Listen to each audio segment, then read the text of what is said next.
I would say even more than a week ago, a lot of media didn't feel comfortable presenting quote unquote all sides of the conflict, right? Yes. There's a True. whole controversy in Canada right now where the leading Canadian television program said don't say the word Palestine or Palestinian when you're reporting on anything in the Middle East. Oh, wow. Because we want to present our viewers with a specific narrative.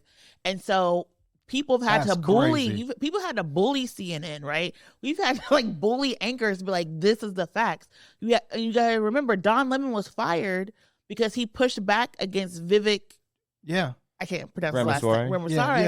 Yeah. And he was saying, hey, you're lying about what happened in the civil rights movement. Don Lemon lost his job. He lost his job. And so a lot of journalists were like, you know what, I need to survive. Yeah. I don't have that multi-million-dollar contract. So then I am just not going to push back. And so you've had to literally call out journalists, literally do side by sides to get them to have, real conversations. And conflict, it's not easy. But you have to say, this is what's going on the ground. This is what's happening. This is what's being alleged.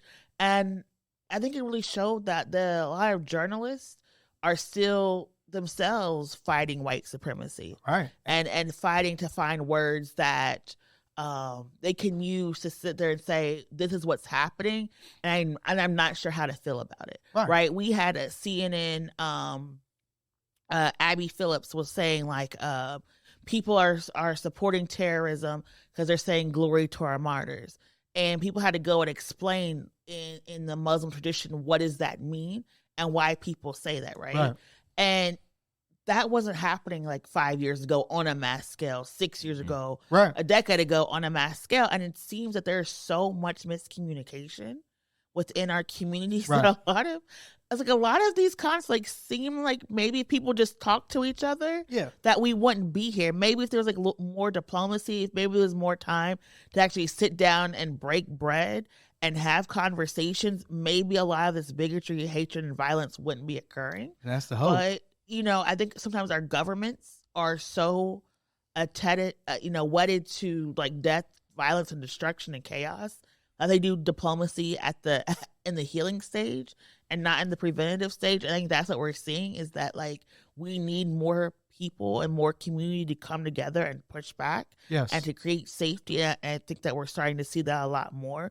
But it's because of communities coming together and fighting for that and educating each other that we're even at this point to say, hey, let's sit down and have this conversation and let's talk about how we can approach our elected officials in a collaborative effort, because no one should be in war, whether it's Palestine, Israel, the Congo, the Sudan, Tigray, like all these places. This is all unnecessary, and I hope that seeing all this death and violence on our timeline would push us to say, you know what, we don't have to live in a world like this.